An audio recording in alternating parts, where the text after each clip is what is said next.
Bonjour mes frères et sœurs. Je me suis réjoui ce matin de pouvoir communier avec vous ensemble. Dieu nous a fait grâce et que nous sommes présents aujourd'hui. La question que j'ai reçue, elle est arrivée à plusieurs reprises. C'est une question que nous avons déjà traitée. La question est la suivante. Pourquoi la plupart des chrétiens sont toujours pauvres? Puisque cette question revient souvent, et nous sommes dans une période difficile, une période inflationniste. Et les chrétiens ne sont pas exempts de cette période, puisque les banques augmentent les taux d'intérêt, ce qui résume que nous sommes tous touchés par ces interventions humaines. Dans le sens que l'inflation doit être complètement détruite pour arriver à un cible que les banques centrales ont dit que c'est ce niveau-là qui est acceptable. Cependant, est-ce que c'est arrivé par hasard, ces temps que nous vivons, ces temps qu'on appelle des temps difficiles? Alors si on voit que notre Seigneur avait déjà tout prévu, puisque dans 2 Timothée 3, verset 1, ça nous dit « Sache que dans les derniers jours, il y aura des temps difficiles. » J'aime bien la version biblique Pirot Clameur 1949. Dans cette version, nous pouvons lire dans 2 Timothée 3, toujours verset 1, « Sache bien que dans les derniers jours surviendront des temps difficiles. » Alors, la parole de Dieu nous dit, on ne devrait pas être surpris, puisqu'on nous dit, sache, ginosko, apprendre à connaître, venir à la connaissance, apercevoir, percevoir, sentir, savoir, comprendre, avoir de la connaissance. Sache bien, il n'est pas vrai que nous n'avons aucune connaissance et nous devons être dans l'ignorance. Ce qui veut dire, les chrétiens, les enfants de Dieu, les croyants, nous devons nous préparer. Puisque la parole de Dieu est oui et amen. Et la parole de Dieu nous avait dit, sache bien.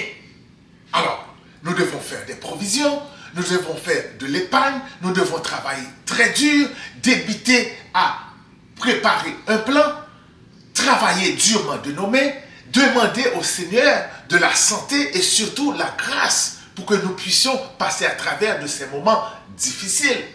On nous a dit, sache bien. Pourquoi nous sommes surpris? Ensuite, la parole nous dit, dans les derniers jours. Est-ce que ça nous concerne aujourd'hui? Sommes-nous dans les derniers jours? Qu'en dit la parole de Dieu? Alors, la parole de Dieu va répondre à cette question. Est-ce que nous sommes dans les derniers jours? Acte 2, versets 16 et 17. Voilà que le jour de la Pentecôte, le message est porté par les apôtres et les apôtres ont dit ceci. Verset 16, acte 2. C'est ici, le jour de la Pentecôte, ce qui a été dit par le prophète Joël. Qu'est-ce qui a été dit par le prophète Joël? Joël 2, 28, dans le verset 17, acte 2, il va nous le dire. Qu'est-ce qui a été dit? Mais il dit, c'est ici le jour de la Pentecôte, ce qui a été dit par le prophète Joël. Qu'est-ce que c'est? Verset 17, acte 2. Dans les derniers jours, dit Dieu. Donc, il est sans contredit pour dire que nous sommes dans les derniers jours. Père Saint, nous te remercions. Oui, mon Seigneur Dieu, par ton Saint-Esprit, afin que nous puissions comprendre cette parole que tu vas nous annoncer.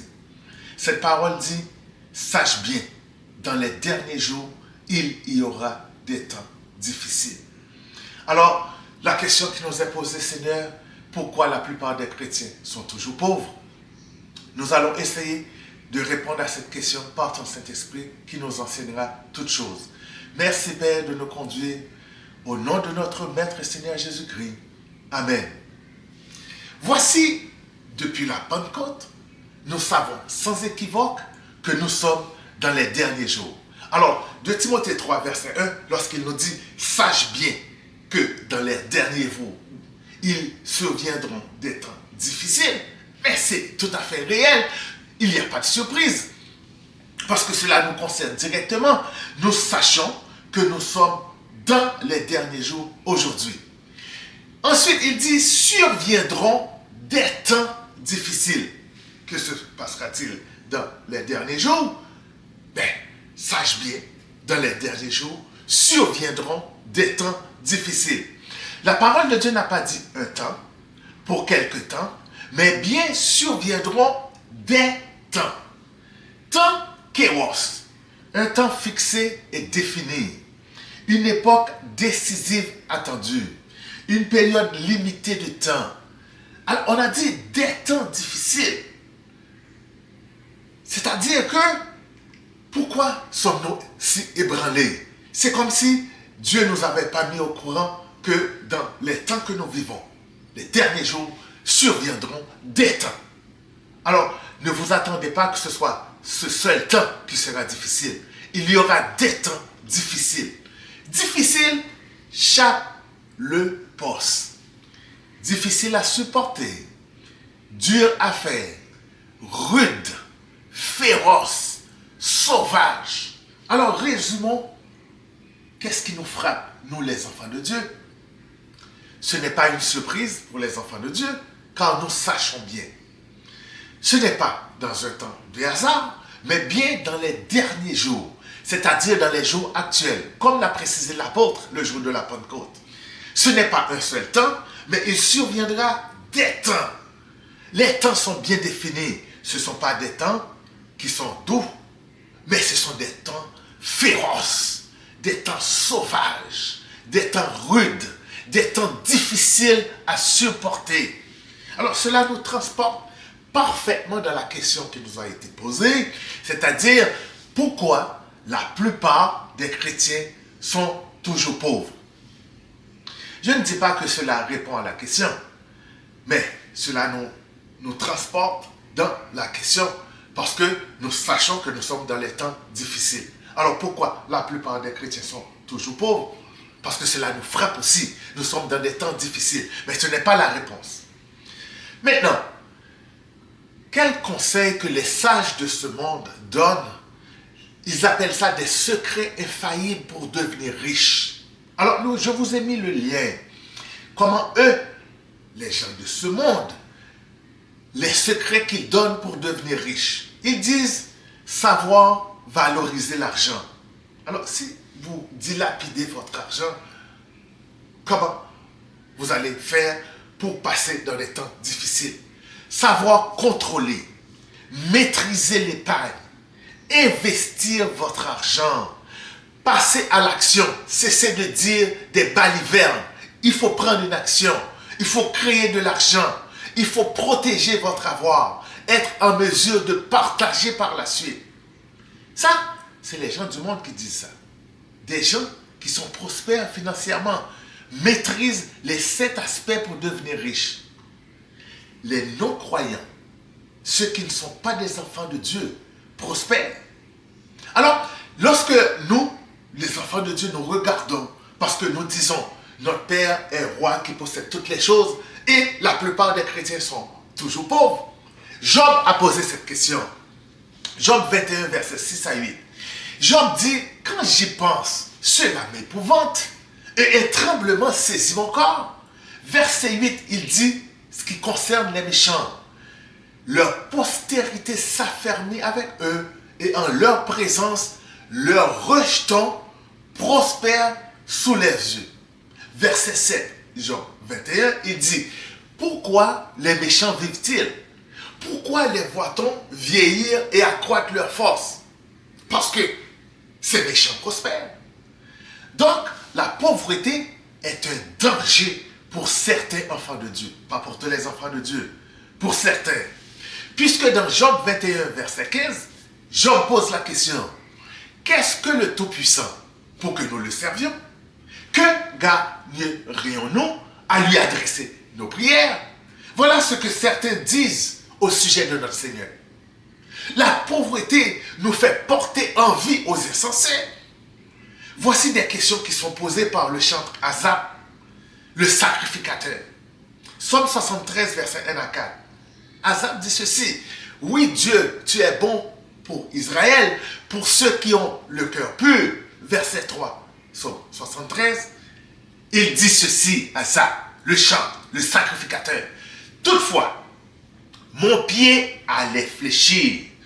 Mes pas étaient sur le point de glisser. Pourquoi? Verset 3, Psaume 73. Car je portais envie aux insensés. Voici ce que la pauvreté nous fait faire. Nous portons envie aux insensés, aux méchants de ce monde, parce qu'ils prospèrent. Les enfants de leurs enfants sont encore prospères. Alors, Asaph a dû demander, ben moi, je porte envie contre ces insensés. La pauvreté est un danger pour certains enfants de Dieu, puisque Asaph continue dans le psaume 73, verset 12.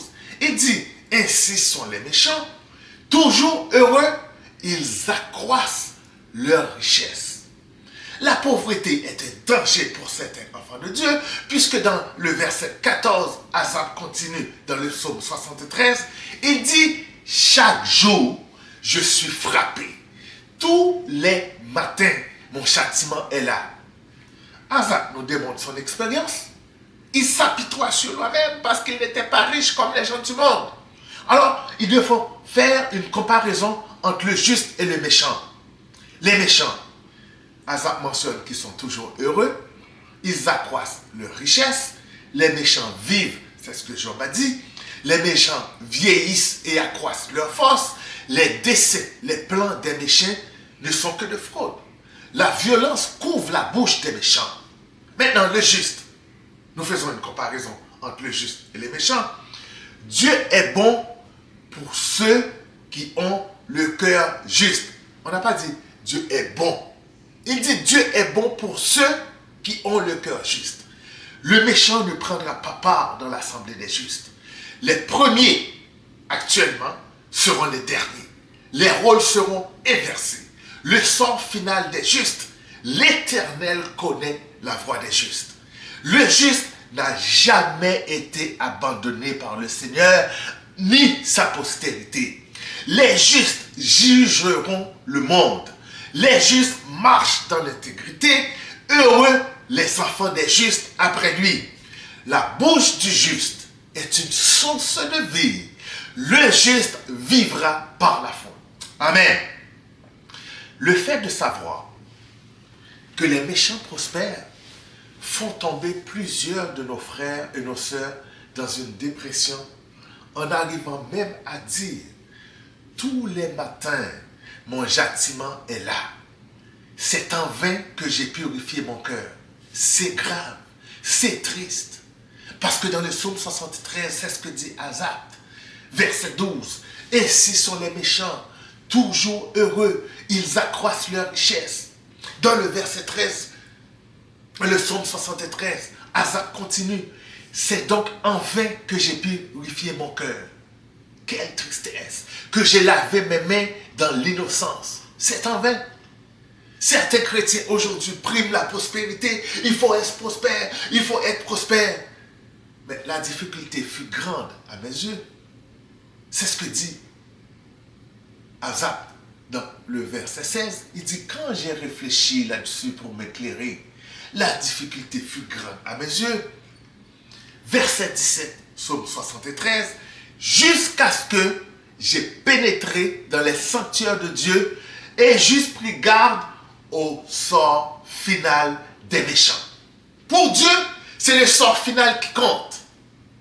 Finalement, c'est ce qui va se passer dans l'éternité. Le sort final du juste et le sort final des méchants. C'est ça qui compte. Puisque les premiers seront les derniers et les derniers seront les premiers. Je vous demande, frères et sœurs, de réfléchir également là-dessus. Asaph a finalement compris que ce désir de prospérité comme les méchants étouffait sa foi en Dieu. Alors, pourquoi la plupart des chrétiens sont toujours pauvres? Avant le sort final, le rôle est inversé pour certains enfants de Dieu. Ecclésiaste pose la question, 8, verset 14. L'Ecclésiaste dit ceci. Il est une vanité qui a lieu sur la terre. C'est quoi cette vanité? Il y a des justes auxquels il arrive selon l'œuvre des méchants. Et des méchants auxquels sur la terre arrive selon l'œuvre des justes. Les rôles sont inversés. Avant le sort final, mais tu es souverain. Gloire à toi, Seigneur. Danger pour certains enfants de Dieu qui sont pauvres. Dans la souveraineté de Dieu, Jérémie pose la même question directement à Dieu. Jérémie 12, verset 1. Il dit ceci, Jérémie. Tu es trop juste, Éternel, pour que je conteste avec toi. Je veux néanmoins t'adresser la parole sur tes jugements. C'est quoi cette parole? Il pose la question. Pourquoi la voie des méchants est-elle prospère? Pourquoi tous les perfides vivent-ils en paix? Pourquoi? Pourquoi la plupart des chrétiens sont toujours pauvres, Seigneur? Pourquoi? Alors j'aime la question du jeune frère. Le jeune frère est un entrepreneur. Il fait beaucoup d'affaires avec les gens. Et lorsqu'il courtoie les chrétiens, il mentionne la plupart des chrétiens sont toujours pauvres. Mais le jeune frère a pris bien soin de ne pas dire pourquoi tous les chrétiens sont pauvres, mais la plupart. Alors Jésus-Christ va répondre à cette question. Jésus mentionne un riche entrera difficilement dans le royaume des cieux. Matthieu 19, verset 23, Jésus dit à ses disciples, je vous le dis en vérité, un riche entrera difficilement dans le royaume des cieux. Jésus n'a jamais dit aucun riche n'entrera dans le royaume des cieux. Donc Jésus entrevoit qu'il y a des chrétiens qui sont riches. Mais il dit, un riche entrera difficilement. Difficilement. Mais il y a des riches, des chrétiens, des enfants de Dieu qui sont riches aussi. Même s'ils rentrent difficilement, mais ils rentrent pareil.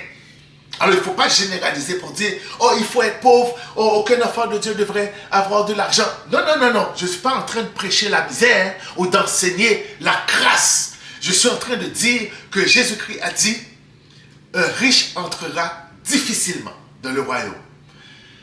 À son époque, lorsque Jésus était là sur la terre, il n'y aura aucun riche dans le royaume de Dieu, mais un riche rentrera difficilement. Donc, à son époque, Jésus vient de mettre un frein à l'enseignement de prospérité, puisque ses disciples eux-mêmes pensaient que être riche, être prospère, la porte du royaume des cieux était complètement ouverte pour les riches. Mais Jésus a dit non, mes frères et sœurs, oh non! Un riche, au contraire, il va entrer difficilement dans le royaume de Dieu. Alors, le message de ce jour qui dit, oh, les chrétiens doivent être prospères, mais ça a commencé depuis un bon moment, puisque les disciples, les apôtres qui étaient avec Jésus-Christ, eux-mêmes croyaient ça. Mais Jésus-Christ vient de mettre fin à cela. Comment ils ont cru à ça? Matthieu 19, verset 25, lorsque Jésus a mentionné qu'un riche entrera difficilement dans le royaume des cieux, dans le verset 25, la parole de Dieu nous dit, Matthieu 19, les disciples ayant entendu cela furent très étonnés. Ils furent très étonnés. Lorsqu'ils entendent ça, alors ils posent une question au Seigneur, puisque eux-mêmes croyaient qu'il fallait être prospère, il fallait que la porte du royaume des cieux soit ouverte aux riches, mais Jésus-Christ vient de jeter une douche froide sur eux en disant non, non, non, non, non, il sera complètement difficile pour un riche d'entrer dans le royaume des cieux. Alors eux, ils sont étonnés de cela. Alors ils posent une question. Mais si les riches ne peuvent pas entrer, Seigneur, qui peut être donc sauvé? Gloire à Jésus-Christ. Qui peut être sauvé? À cette époque comme aujourd'hui, dans les enseignements de certaines églises, certains enseignent que la richesse est l'approbation de Dieu et que tout le peuple de Dieu doit être riche. Or, Jésus mentionne le contraire. Il sera difficile pour un riche d'entrer dans le royaume des cieux. difficile. Matthieu 19, verset 23. Étant donné que les Juifs de cette époque, comme aujourd'hui, croyaient que les riches étaient bénis de Dieu, les riches avaient une place prépondérante. Or, il n'en est rien dans le royaume. Qui peut être donc sauvé? La question se pose. Matthieu 19, 25.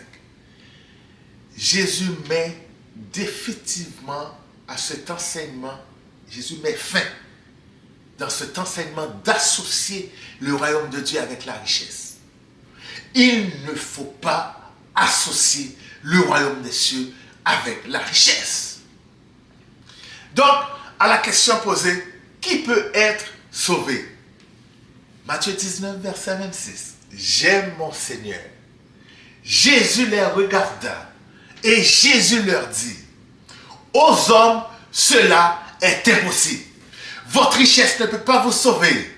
Votre œuvre ne peut pas vous sauver. Aucune manière d'agir ne peut vous sauver. Aucune phase dans le salut. Ceux qui disent les 3 ou 4 phases du salut, c'est une hérésie parce qu'il n'y a pas de phase dans le salut. Aux hommes, cela est impossible car aux hommes, rien ne peut leur donner le salut. C'est une grâce. Aux hommes, cela est impossible. Arrêtez d'enseigner qu'il y a des phases. Je suis sauvé. Première phase, deuxième phase, troisième phase. Car le salut ne vient pas de vous. C'est un don de Dieu. C'est une grâce. C'est un cadeau. Arrêtez cette hérésie tout de suite. Pourquoi la plupart des chrétiens sont toujours pauvres? La plupart, puisque certains enfants de Dieu seront riches. Riches dans le présent siècle. Oh oui. Oui, la plupart sont pauvres. Mais il y en a des enfants de Dieu, des justes, qui sont riches dans le présent siècle. Voilà une promesse que notre Seigneur Jésus-Christ va faire là-dessus. Marc 10, verset 28 à 31. Pierre se mit à lui dire, voici nous avons tout quitté et nous t'avons suivi. Jésus répondit, je vous le dis en vérité, il n'est personne qui, ayant quitté à cause de moi, à cause de la bonne nouvelle, sa maison, ses frères, ses soeurs, sa mère, son père, ses enfants ou ses terres, ne reçoivent au centuple, présentement dans ce siècle-ci, des maisons, des frères, des sœurs, des mères, des enfants et des terres avec des persécutions. Et dans le siècle à venir, la vie éternelle. Gloire à Jésus-Christ. Verset 31, Marc 10, plusieurs des premiers seront les derniers et plusieurs des derniers seront les premiers. Alors voici une première réponse que, oh oui, il y a beaucoup d'enfants de Dieu qui sont riches dans le présent siècle. Et aussi, il va y avoir des riches au renouvellement de toutes choses. Cette promesse au renouvellement de toutes choses, Jésus-Christ a fait 2 catégories. La première catégorie des riches au renouvellement de toutes choses concerne les 12 apôtres qui étaient avec lui seulement. Matthieu 19, versets 27 et 28. Pierre prenant la parole, voici nous avons tout quitté.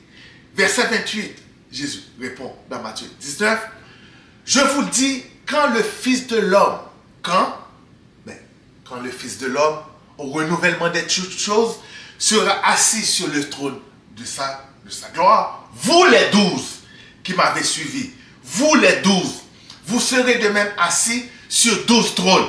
Alors nous voyons que cette promesse ne concerne pas la terre entière, tous les enfants de Dieu. Ça concerne les 12 puisqu'il dit, vous serez assis sur 12 trônes. 12 trônes, 12 apôtres. Et vous jugerez les 12 tribus d'Israël. Alors, cette richesse que Dieu leur donne, c'est au renouvellement de toutes choses et ça ne concerne pas tous les enfants de Dieu, mais seulement les 12 qui étaient avec lui. Maintenant, au renouvellement de toutes choses aussi, Dieu a laissé des promesses qui vont arriver pour quiconque. Dans Matthieu 19, versets 29 et 30, Jésus continue. Et quiconque aura quitté à cause de mon nom ses frères, ses soeurs, son père, sa mère, sa femme, ses enfants, ses terres ou ses maisons, recevra le centuple. Alors nous voyons ici, il y a deux catégories de gens. Il y a les 12 qui étaient avec notre Seigneur Jésus-Christ, qui vont assis sur 12 trônes et qui vont juger les 12 tribus d'Israël. Et il y a de l'autre côté, quiconque qui aura quitté à cause de mon nom toutes les choses qu'on vient d'énoncer, recevra le centuple. Pourquoi la plupart des chrétiens sont toujours pauvres? Qu'en dit la parole de Dieu concernant la pauvreté des enfants de Dieu? Le Seigneur nous mentionne l'enrichissement des enfants de Dieu ne peut pas être au-delà de ce que Dieu lui donne. Jean 3, verset 27. Jean répondit, un homme ne peut recevoir ce qui lui a été donné du ciel. Donc arrêtez votre fraude, arrêtez vos mensonges. Vous n'aurez pas plus. Même si l'argent rentre dans vos mains, il va sortir par l'autre main. Parce qu'un homme ne peut pas recevoir que ce qui lui a été donné du ciel. C'est pour cette raison qu'on dit, oh, des fois, il ne faut pas aller dans les casinos, dans les jeux de hasard, parce que vous n'en aurez pas plus. Parce que Dieu a déjà déterminé depuis le ciel ce qu'il veut vous donner. L'enrichissement des enfants de Dieu ne peut pas suivre de chagrin. Proverbe 10, verset 22, c'est la bénédiction de Dieu qui enrichit. On ne parle pas de prospérité ici. On parle d'enrichissement. Il ne la fait suivre d'aucun chagrin. Parce que ce qui est prospère ne veut pas dire riche pour Dieu. La distinction entre enrichi et prospère. Les méchants prospèrent, mais ils ne sont pas riches pour Dieu. La prospérité est riche pour soi-même et non riche pour Dieu. La prospérité amasse des trésors pour lui-même, mais n'est pas riche pour Dieu. Qu'est-ce que c'est riche pour Dieu? Luc 12, verset 21. Il en est ainsi de celui qui amasse des trésors pour lui-même. Voici la prospérité. Et, toujours dans verset 21, Luc 12, il n'est pas riche pour Dieu. C'est quoi riche pour Dieu? Matthieu 6, verset 33. Cherchez premièrement le royaume de Dieu. Gloire à Jésus-Christ. Voici riche pour Dieu. Et toutes ces choses que vous cherchez, toute cette prospérité que vous cherchez, vous seront données par-dessus. Mais notre richesse à nous, c'est le royaume de Dieu. Luc 12, verset 34. Qu'est-ce que c'est riche pour Dieu? Car là où est ton trésor, là aussi sera votre cœur. Qu'est-ce que c'est riche pour Dieu? Apocalypse 2, verset 9. Christ connaît la tribulation et la pauvreté de ses enfants, bien que tu sois riche. Tu peux être riche dans le monde, mais que tu es pauvre, nu et aveugle. Frères et sœurs, je ne suis pas en train d'enseigner la grâce et la misère, mais nous devons nous contenter de ce que Dieu nous donne. 1 Timothée 6, versets 7 et 8. Nous n'avons rien apporté dans ce monde et il est évident que nous n'en pouvons rien apporter. Si donc nous avons la nourriture et le vêtement, cela nous suffit. Vous savez, dans plusieurs enseignements, je vous ai dit que Dieu nous donne 3 choses qu'il nous garantit. Je n'ai jamais vu le juste mendiant son pain, donc la nourriture. Je n'ai jamais vu le juste nu, le vêtement, et une sécurité où on peut dormir. Voici 3 choses que Dieu nous donne. Pourquoi la plupart des chrétiens sont toujours pauvres? Parce que Dieu n'a pas destiné tous ses enfants à être riches pour soi-même. Oh non! Et ceux qui ne l'acceptent pas, qui veulent absolument être prospères et non riches pour Dieu, voici ce que Dieu dit à leur sujet. 1 Timothée 6, verset 9. Mais ceux qui veulent s'enrichir tombe dans la tentation, dans le piège et dans beaucoup de désirs insensés et pernicieux qui plongent les hommes dans la ruine et la perdition. Qu'arrive-t-il à certains enfants de Dieu qui veulent s'enrichir à tout prix? Ils tombent dans la tentation, ils tombent dans le piège, ils tombent dans beaucoup de désirs insensés, ils tombent dans beaucoup de désirs pernicieux. C'est là l'enseignement d'aujourd'hui. On doit s'enrichir à tout prix. Or, Dieu dit mieux vaut peu, mais l'amour règne. Proverbe 15, versets 16 et 17. Mieux vaut peu avec la crainte de l'Éternel qu'un grand trésor avec le trouble. Verset 17, Proverbe 15. Mieux vaut de l'herbe pour nourriture, là où règne l'amour, qu'un bœuf engraissé si la haine est là. Nous devons faire un choix. Une décision s'impose. Pourquoi la plupart des chrétiens sont toujours pauvres? Parce que plusieurs sont des mauvais administrateurs. Ils ne savent pas administrer. J'ai mon compagnon, mon frère Steven, qui est entrepreneur, qui m'a envoyé une vidéo hier. Il a été voir un de ses collègues. Tout de suite dans la vidéo, tu vois que c'est un bon administrateur. Tu vois le local, c'est propre. Les gens sont bien habillés. Il administre. Puis c'est même pas un chrétien. Parce que plusieurs sont pauvres, sont des mauvais administrateurs. Dieu leur a donné une richesse, mais ils l'ont dilapidée. Ils ont dilapidé cette richesse par leur mauvaise conduite. Plusieurs chrétiens sont également des paresseux. Ils refusent de travailler. Ils sont jeunes. Mais non, ils sont chez eux. Ils sont déjà comme moi à la retraite. Tu leur dis, qu'est-ce que tu fais? Pourquoi tu es à la maison? Oh, je suis fatigué, je suis ci, je suis ça. Plein d'excuses, des paresseux. Proverbe 10, verset 4 dit ceci. Celui qui agit d'une main lâche s'appauvrit, mais la main des diligents s'enrichit. Mettez-vous la main à la pâte. Réveillez-vous à 4 heures du matin. Dieu vous a donné une santé. Ne restez pas pour dire, Dieu va me donner. Oh non, lève-toi, va travailler. Celui qui agit d'une main lâche, t'es une lâche, s'appauvrit. Mais la main des diligents s'enrichit. Vous savez, je n'ai pas de morale à faire à personne. Moi, j'ai travaillé 35 ans dans les forces armées canadiennes pour être ici aujourd'hui. Dieu m'a fait une grâce. Je n'ai jamais été malade pendant ces 35 ans. Plusieurs chrétiens sont des flambeurs, dépensent sans compter, aucun épargne.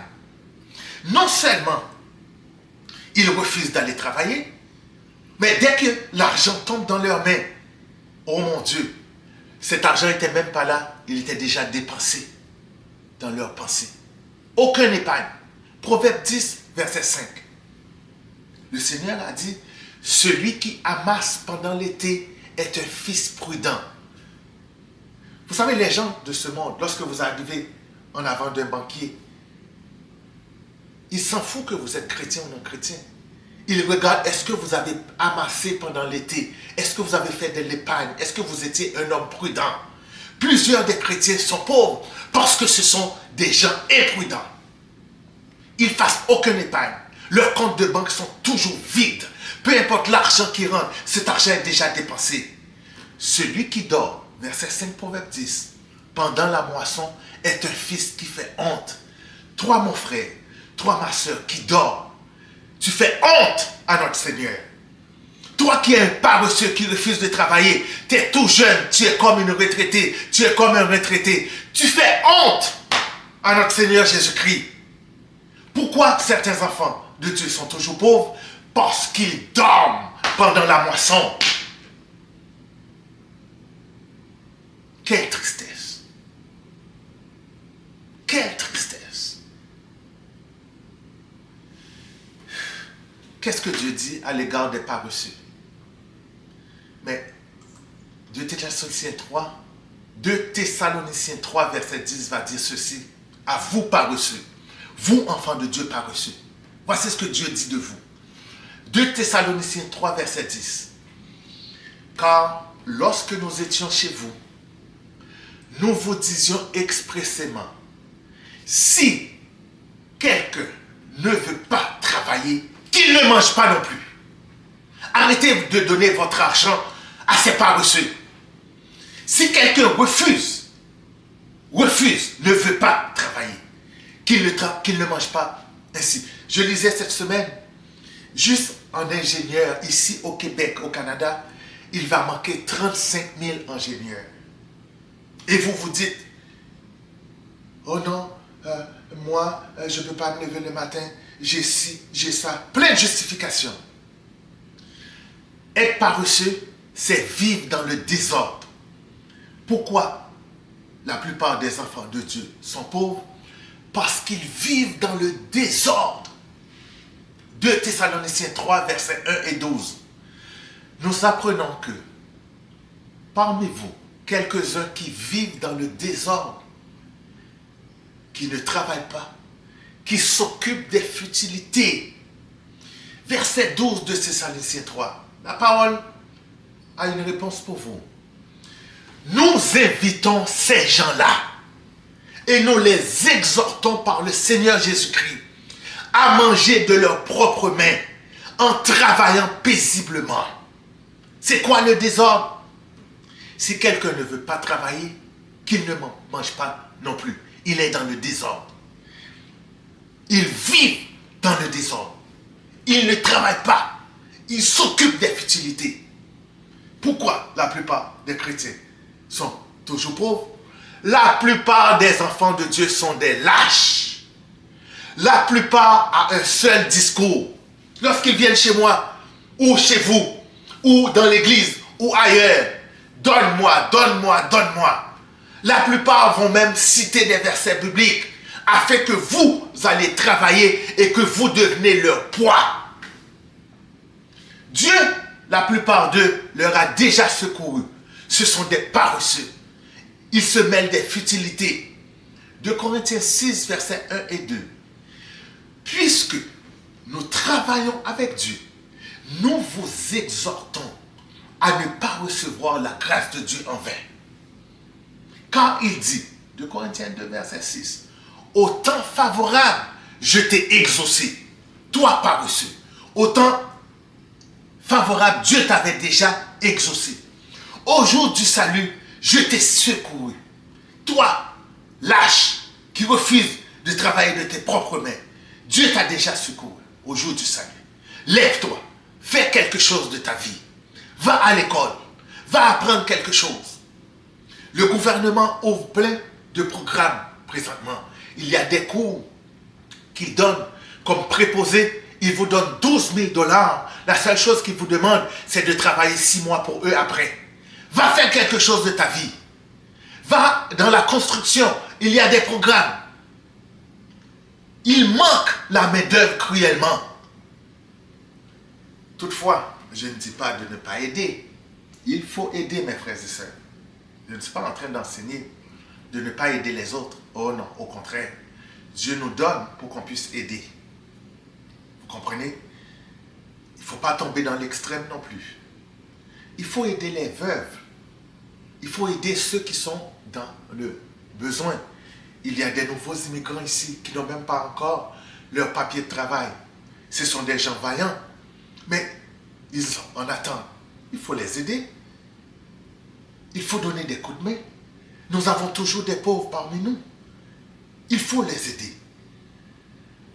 Cependant, je ne dis pas d'aider ceux qui ne suivent pas la parole de Dieu. 1 Thessaloniciens 4, versets 10 à 12. C'est ainsi ce que vous faites envers tous les frères de la masse sédoine entière. Qu'est-ce que nous exhortons? À abonder toujours plus dans cet amour. C'est quoi l'amour? Verset 11, 1 Thessaloniciens 4. À mettre votre honneur, à vivre tranquille, à vous occuper de vos propres affaires, à travailler de vos mains, comme nous vous l'avons recommandé. Voici l'enseignement du Seigneur. Verset 12, 1 Thessaloniciens 4. En sorte que vous vous conduisez honnêtement envers ceux du dehors et que vous n'avez besoin de personne. Vous n'avez besoin de personne. Voici l'enseignement du Seigneur. Pourquoi certains chrétiens sont toujours pauvres? Il faut abonder plus dans l'amour, à mettre votre honneur à vivre tranquille, à vous occuper de vos propres affaires, à travailler de vos mains. Conduisez-vous honnêtement envers ceux du dehors et que vous n'ayez besoin de personne. Il faut être riche pour Dieu. Cet enseignement de prospérité qu'on nous donne dans nos églises et que tous les enfants de Dieu doivent être riches, ce n'est pas biblique. Puisque nous allons voir dans la parole de Dieu, il y a des églises de Dieu qui sont dans une pauvreté profonde. On parle de pauvreté et pauvreté profonde.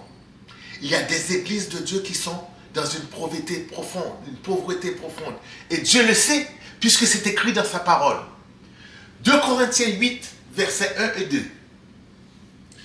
Nous vous faisons connaître, frères, la grâce de Dieu qui s'est manifestée dans les églises de la Macédoine.